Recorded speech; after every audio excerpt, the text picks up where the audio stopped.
एक दफ़ा का जिक्र है कि हज़रत मूसा अलैहिस्सलाम को अल्लाह पाक ने हुक्म दिया कि समुंदर की तरफ जाओ, वहाँ 3 कश्तियाँ डूबने वाली हैं। हज़रत मूसा अलैहिस्सलाम ने फौरन दौड़ लगाई, समुंदर की जानिब चले गए।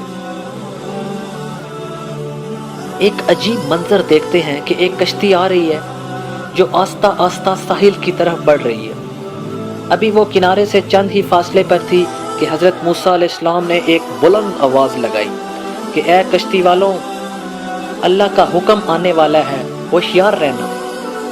उन्होंने जवाब दिया कि आप जानते हैं कि अल्लाह के हुक्म को कोई टाल नहीं सकता, हम तो इसके बंदे हैं, जो हुक्म इलाही है उसके हम पाबंद हैं। कश्ती वाले अभी ये बात कह ही रहे थे कि अचानक एक मौज उठी और कश्ती डोलने लगी।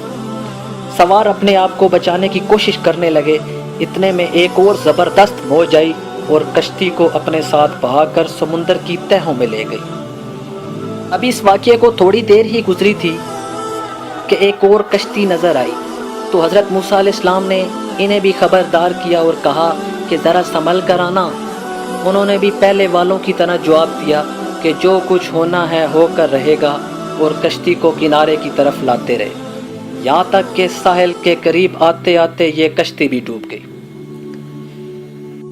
तो हज़रत मूसा अलैहिस्सलाम अल्लाह की हिकमत के बारे में सोचों में गुम थे कि इन्हें एक तीसरी कश्ती दिखाई दी। तो आपने हस्बे सबक इन कश्ती वालों को भी नसीहत की कि देखो, अल्लाह का हुक्म आने वाला है, अपने गुनाहों की माफ़ी मांगते हुए एहतियात से आओ। उन्होंने जवाब में कहा कि ए अल्लाह के नबी, जिस तरह आप सच्चे हैं, इस तरह आपके अल्लाह का हुक्म भी अटल है, इसे कोई नहीं बदल सकता। लेकिन अल्लाह की रहमत भी तो है, हम इसकी रहमत से क्यों मायूस हों? लिहाजा हम अल्लाह की रहमत पे भरोसा करके आ रहे हैं, और वो अपनी रहमत के सदके हमें ज़रूर अमन और सलामती के साथ किनारे पर पहुंचा देगा। कश्ती वालों का यह जवाब सुनकर हज़रत मूसा अलैहिस्सलाम खामोश हो गए।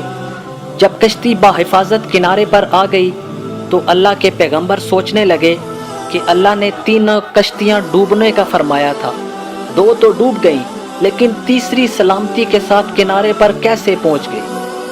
तो इरशादे बारी ताला हुआ कि ए मूसा, आपने सुना नहीं कि तीसरी कश्ती वालों ने क्या कहा था? उन्होंने मेरे हुक्म को तस्लीम किया था, मेरी रहमत को आवाज़ दी थी और इस पर पूरा तवक्कल और भरोसा भी किया था। तो इसलिए यह कश्ती मेरी रहमत के तोफैल बच गई, क्योंकि जो भी मेरी रहमत के दरवाजे पर आकर सदा देता है, मैं उसे नाउमीद नहीं करता। हदीस में आता है कि जब अल्लाह पाक ने मखलूक़ात को पैदा किया तो अर्श पर लिख दिया कि मेरी रहमत मेरे गुस्से पर गालिब है।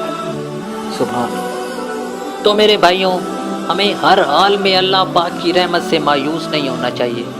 हदीस में आता है कि अल्लाह पाक ने फरमाया कि वैसे तो मैंने जज़ाउ सज़ा का दिन क़यामत पर रखा है, उस दिन फ़ैसले होंगे, उस दिन मैं सज़ाएं दूंगा।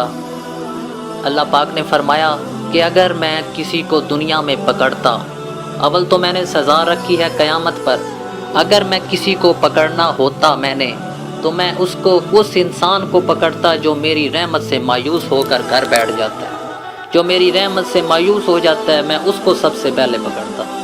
तो मेरे भाइयों, अल्लाह पाक की रहमत से मायूस होना छोड़ दें, बंदों पर इतबार करना छोड़ दें और अपना इतबार, अपनी जो उम्मीद है वो अल्लाह के साथ बांध लें, तो इंशाअल्लाह कभी आप नाकामी का मुँह नहीं देखेंगे।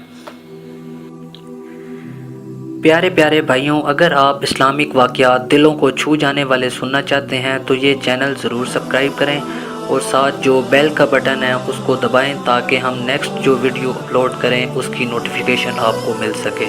शुक्रिया।